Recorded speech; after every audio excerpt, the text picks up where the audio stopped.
speakers, I would like to invite Maciej Stanisławski, Head of IT Team, and Natalia Siwakowska, Project Manager of MakoLab. And the topic will be Gen AI for marketing.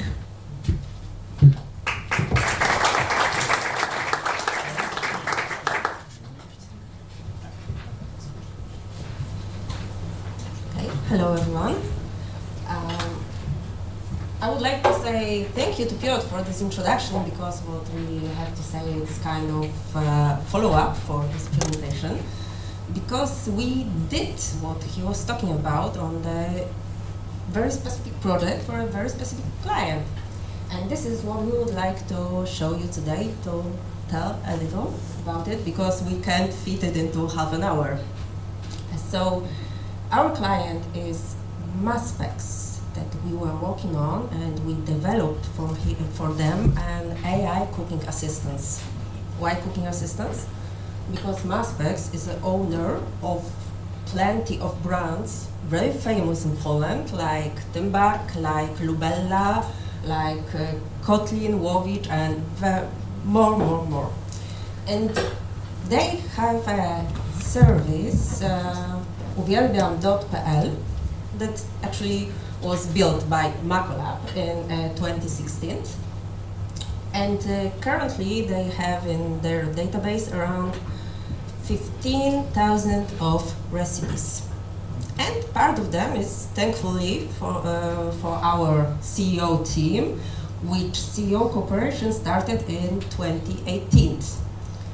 And we are working together very closely and trying to find some new paths to develop these services.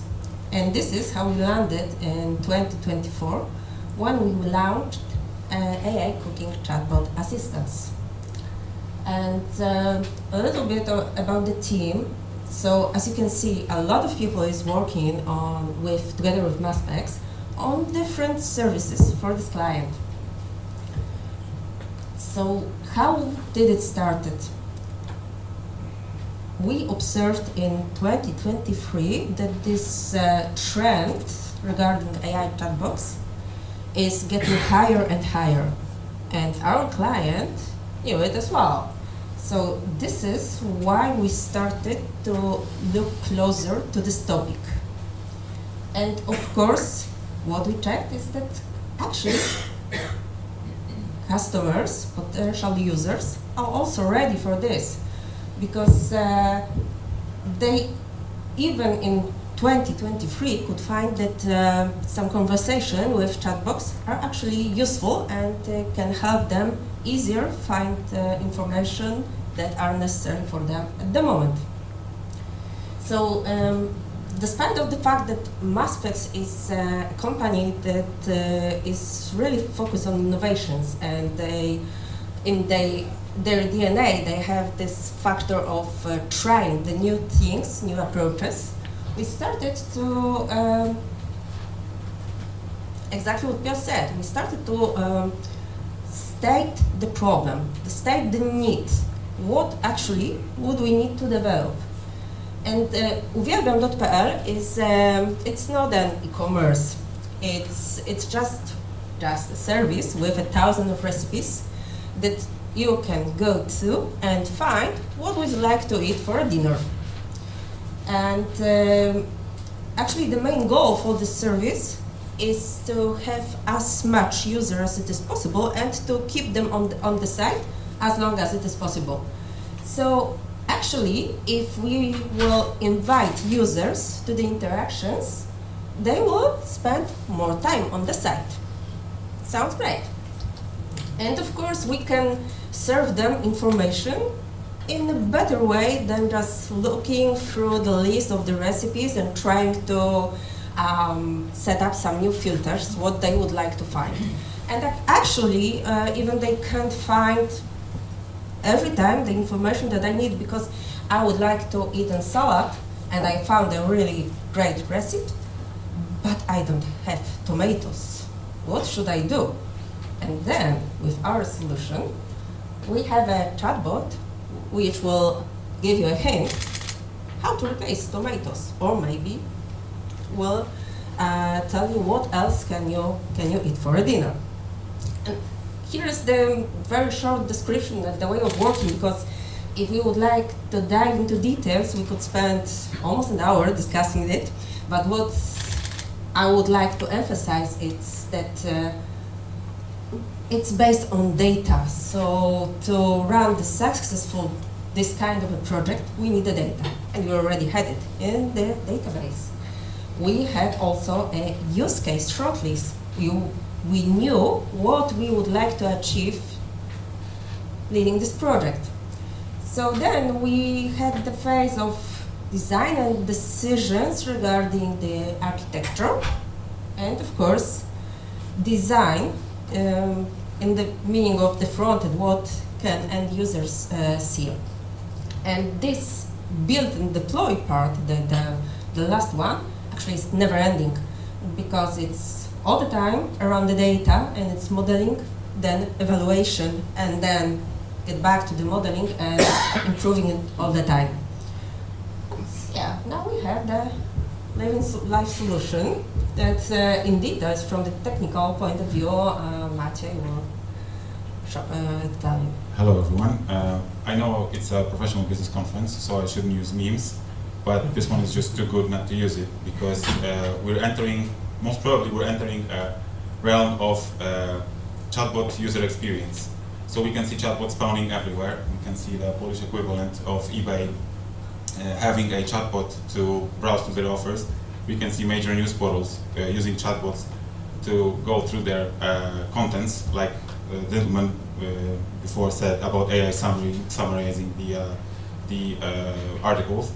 And we can see real estate agencies and car dealerships using chatbots to get more information about their offers. So we generally see a demand for chat-related solutions. And the previous revolution with chatbots was based on NLP, so natural language processing. And it was something that looked for specific terms and led the user down the path with like a predefined path. Now we are using large language models, and it's pretty much the same, although it runs more smoothly, and we can get the benefit of large language models plus the whole knowledge database that the company has. So the goal of my presentation here is to give you so that you can get a grasp of what RAG, so Retrieval Augmented Generation, is, and how your organizations can use it. And the large language models are generally so to say a sophisticated technology, and most of us here will not be working directly with large language models, like tweaking them or teaching them anything. We should think of large language models as we should use large language models like we use operating systems. So operating systems are very complex pieces of software that you use them daily and without even noticing the mastery behind them. And we focus on the productivity side. So let us think about LLMs not as a scary like AGI or something like this. Let's think of them, how we can how we can invite them and help us do the productive side of our businesses. So we don't, in the racks, we don't train or tune anything. This is too costly. This is too time consuming. So in racks, so if the model doesn't, if we don't train it, if we don't show it, how does it know where, for example, what offers do we have, where the person from HR sits, and all this information that we would like to chat, or the recipes that they would like to chatbot to know. So first of all, let's look at the difference between general knowledge and retrieved knowledge. So here you can see ChatGPT answering who Napoleon Bonaparte was, and ChatGPT knows this because it was in the public domain. It was available to it to be. It was so to say it was learned on this. However, for example, MakoLab internal policies are not available to ChatGPT. They're not public. They're behind our VPN, and even if they were available to the public, they changed quite often. So it wouldn't be possible for them for the chat to be to be up to date with every policy or every internal document that a company has. So nevertheless, the chat will try to please you. It will answer, partly hallucinating, partly giving a general knowledge, like a student, a poorly prepared student on an exam. But its goal is to please you, so to give you an answer, right? And so the same here with the Maspex case, right? For example, if we wanted to make a pumpkin risotto, ChatGPT has a recipe for pumpkin risotto, but Maspex wanted for a chatbot, their chatbot, to use their recipes, the ones that are on the page. And what is more, to use the recipes with their products being in the whole recipe. And moreover, we can also serve like additional recipes that the client, that the user can also look at. And even more, we can take it even a step further and make a personalized experience for the user. So if we know that what the user likes or what she or he likes or doesn't like, what they are allergic to, and so on and so forth, we can include that into the more personalized experience with the chatbot. So, in other words, RAG is an answer to having your internal up-to-date data available to the users. So this is like a simplified architecture of a RAG, and think of data. So every company has knowledge database. So be it internal documents, offers, HR documents, onboarding documents, all kinds of documents that you name, right? You know best how many documents each of your company, each company has. So take the question of the user, get its intention, feed the model with the up-to-date data, and let the language model answer politely, and let the user flow with the conversation. So, for example, in a classical RAG, we would first of all feed the knowledge to the knowledge database. Then user would ask a question, something what we call intelligent modules, and I can elaborate on that more in the technical corner. I will talk about it at the end of my presentation. Something we call an intelligent module can, so to say, answer to get the user's follow the user's intention and answer the question or the task according to your business goals. So in a classical RAG, the question is enriched with data chunks from the database. So the answer, for example, what documents do I need to fill for my project to be ISO 27 compliant, for example, something like this, or where the HR person sits, or all kinds of questions that you might think of. And the database serves the chunks of the information, and this plus the context is sent to the model, and the model answers. And the LLM model, by the way, can be on premise or in the cloud. That depends also. And moreover, we can integrate with internal sources of authorization. So we can authorize if the user can actually access this data. So this is an important is security concern when users accessing data. So okay, so the model answers.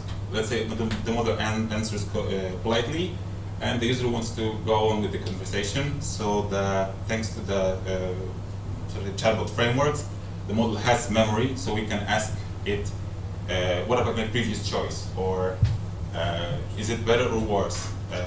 Because large language models don't have memory by design. So we would have to with each question we send the history of the conversation, so that the model knows how the conversation went step by step, and it can relate to this. And the best part is that models can not only answer in text, because we can, using agents, we can do something like query 3 other systems for information. We can submit an appointment to some other system. We can make an API web call. We can call a person, like a real person. We can print real documents. So a lot of things can be done with from natural language given to the chatbot, and on the other end, for example, systems that are like real operating IT systems, or or real people. So, and with multimodal languages, large language models, we can experiment with audio, we can experiment with video. So this is ongoing. Here is the architecture of the Maspex project. However, I can elaborate on this more in the technical corner. To sum it up, I would like to give you 5 points from where you can get from next to riches. So first one is start asking the right questions. So you need to have a well-defined use case for your chatbot. So what questions might a real person ask? What answers are valuable to the person? Right? So we need to know the exact use case for a chatbot. So a real person, what a real person might ask. The second one is provide additional context. So who is asking? Is it a person from HR or is it a senior developer? So the chatbot needs to know the context. The better the context, the better the answer. So what kind of answer will be satisfying for him or her? Is the chatbot going to be available to the public? Because if so, you need to secure it against some stupid questions, harmful questions, any for hijacks, takeovers, prompt injections, and that kind of threats. The third one is combine retrieve with generation. So carefully think through your data. So is everything important? Because we have lots and lots of data, and not everything. The case for the chatbot should be well-defined data that the chatbot can operate on. It can be tables and pictures. However, maybe not everything is important. Maybe sometimes only a link is enough, and we don't have to process the tables and pictures, which are, so to say, heavy and costly for the models to process. And improve accuracy with real-time data. So if you have, data change over time, and they don't change at all. So, but some data they don't change at all. So you need to always have a process that allows the data to be updated, so the chatbot can use fresh data, up-to-date knowledge from your knowledge databases and from your knowledge systems. And the last one is about scaling. So chatbots, if you have a chatbot platform, you can easily scale. So for example, maybe you could add another chatbot or a different case. Or maybe you could add some additional knowledge to the case already given, right? So given to the user. Or maybe you can use an agent to automate some process, like I showed, make an API web call to some other system or make an appointment in some other system. So these 5 points, I think, is like a to-do list before thinking about implementing a chatbot.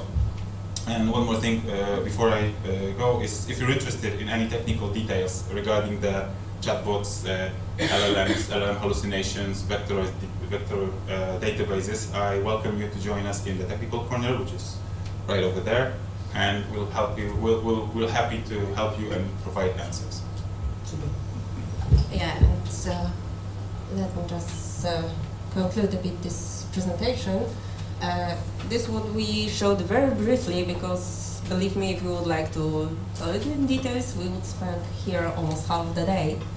But what is maybe the most important, actually, you can implement an AI chatbox based on RAG, actually, in every industry. Because in automotive, how can we use it? Of course, we can implement this solution for our clients, that they can have the conversation which is very natural, very polite, and help the user find the car that is the best for him or her. So we can use chatbots within the customer service, actually, for every industry. They work 24/7. They replied in very polite way, and actually when you feed them with your data, they will be very specific about your industry, your project, your data. So here are a few examples of the industries where we can use them, and actually it is happening. It's happening in healthcare industry, within e-commerce, within insurance, finances, travels. Any industry can use it, or for external purposes as communication with their end clients, or for internal purposes like helping employees to find necessary information, or to improve the process, or to automate some activities, because the common concern is that AI will replace the human. It's not true. It will help human to focus on these more complex issues. And in the meantime, they will take care of some ongoing conversation that actually don't need the support from the human. So actually, that's it on our end. If you would like to know more, we will be around, so feel free to contact us. Thank you.